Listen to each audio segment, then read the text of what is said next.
হত্যা মামলার আসামি এখন এনসিপির সমন্বয়ক ইমরান হোসেন বাবলু নামটি এখন কর্ণফুলী এলাকার বাসিন্দাদের কাছে খুবই পরিচিত একটি নাম। বিগত সরকারের আমলে সুবিধাভোগীদের একজন এই ইমরান হোসেন বাবলু, কিন্তু সে নিজেকে বর্তমানে রং পরিবর্তন করে দাবি করে এনসিপি নেতা হিসেবে। হত্যা মামলা থেকে চেক প্রতারণা মামলা সবই আছে এই ইমরান হোসেন বাবলুর ঝুলিতে। কর্ণফুলী থানাধীন বিএনপি নেতা জাফর আহমেদ হত্যা মামলায় এজাহারভুক্ত আসামি এই বাবলু, কিন্তু এই সকল বিষয়ে দলটি অবগত থাকার সত্ত্বেও সে বর্তমানে এনসিপির চট্টগ্রাম দক্ষিণ জেলার সমন্বয়ক কমিটির যুগ্ম সমন্বয়কারী বাবলু। গত 31 অক্টোবর জাতীয় নাগরিক পার্টির সমন্বয়ক কমিটিতে তার নাম দেখে হতবাক কর্ণফুল এলাকাবাসী। 70 লক্ষ টাকা চেক প্রতারণা মামলায় কিছুদিন আগেই জামিনে আসা এই বাবলু এখন বর্তমানে এনসিপির যুগ্ম সমন্বয়কারী। সাবেক ভূমিমন্ত্রী জাবেদের সাথে ছিল তার বিশেষ ঘনিষ্ঠতা। এছাড়াও কর্ণফুলী থানা আওয়ামী লীগের সাবেক সভাপতি নাজিম উদ্দিন হায়দারের অনুসারী সে। তাকে দেখা যায় বিভিন্ন আওয়ামী লীগের ব্যানারে নেতৃত্ব দিতে। বর্তমানে সে ছাত্রলীগ ত্যাগ করে নিজেকে এনসিপির নেতা হিসেবে দাবি করে। সাবেক ভূমিমন্ত্রী জাবেদকে ফুল দেওয়া বাবলু কিনা এখন সেলফি উৎসবে মেতেছে আক্তার হোসেন, নাহিদ ইসলাম, তাসনিম জারা কিংবা হাসানাত আবদুল্লার সাথে।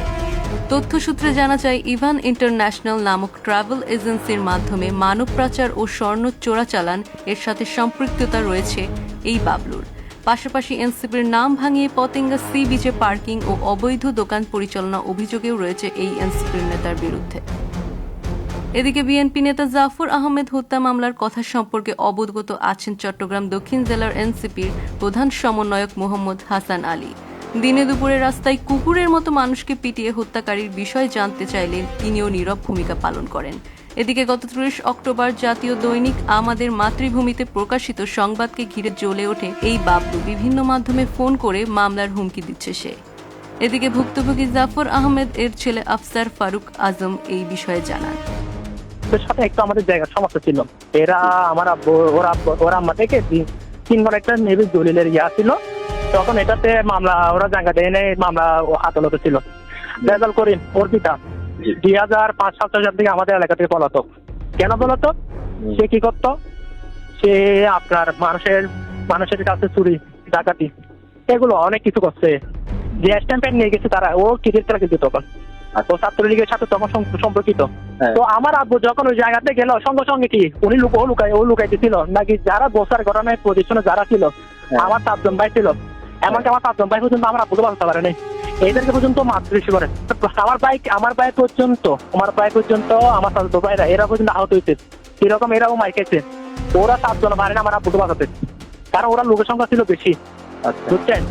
স্টাম্প দিয়ে মারছে, স্টাম্প দিয়ে অনেক আপনার গাড়ে বলেন, মুখে বলেন, সারা শরীরে, এগুলো তো ছবি আছে তো মার্ডারের এইখানে আছে। তারপরে আমার বাইরে পর্যন্ত তারা শরীর করতে পারছে না, কেন পারে নাই? তাদেরকেও মারধর করছে।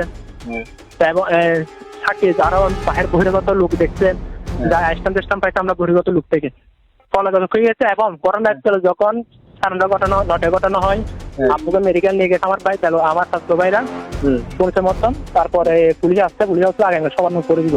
ঠিক 10:30 দিকে হচ্ছে পুলিশ ডাক্তার কল দিচ্ছে মেডিকেল থেকে, বলছে ভিকটিম মারা গেছে। আপনি যদি কাউকে পান তাহলে কি করেন? গ্রেফতার করেন। বর্তমান মামলা তো সাক্ষী এবং যারা দুইটাই চলতেছে। আর দ্বিতীয়ত এনসিপি যেহেতু অবশ্য ক্ষমতা, যেহেতু আগে একটা পদ দিবে সে আরো ক্ষমতা আমাদেরকে হুমকি প্রদান করে আসতেছেন, যেহেতু তোমাদের দেখে নিব এখন আমাদের টাইম। তো ও একটা পদে পাইলে তো আরো ভয়াবহ হবে। তারপর ওর একটা যে পদ পাইলে ও একটা পদের এফেক্ট তো অবশ্যই আমার মামলাতে বলে এটা প্রভাব করতে পারে। সে এখন সবকিছু করতে পারে। আমাদেরকে ফেসবুকে বলেন, মানুষ যে বলতেছে খবর এরকম দিচ্ছে, দেখে নিব তোদেরকে, এখন আমাদের সময়। আমরা চাচ্ছি এরকম যদি এনসিপি একটা দলের মধ্যে যদি এরকম কোন একজনকে যদি ওই পদ দিয়ে দেয়, তাহলে এটা দেশের আইনের মধ্যে, দেশের আইন। আমার মনে হয় না আমাদের বিচারটা আমরা সুষ্ঠুভাবে পাবো, কারণ এরা আমাদেরকে সারা 17 সালের পর থেকে আমরা বিভিন্ন সময় এরা আমাদের ভয়ভীতি থেকে আসছে যে কিছুদিন করে ছাত্রলীগ জামাত শিবিরে গেছে, শিবির থেকে হচ্ছে আবার এনসিপি।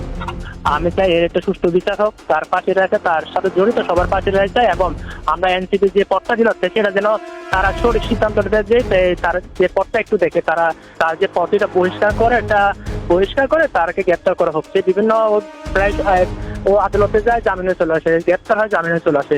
কিছুদিনের সময় সাম্প্রতিক 3-4 বছর তারা ওকে গ্রেপ্তার করা হয়েছে, বাট ও চলে আসে।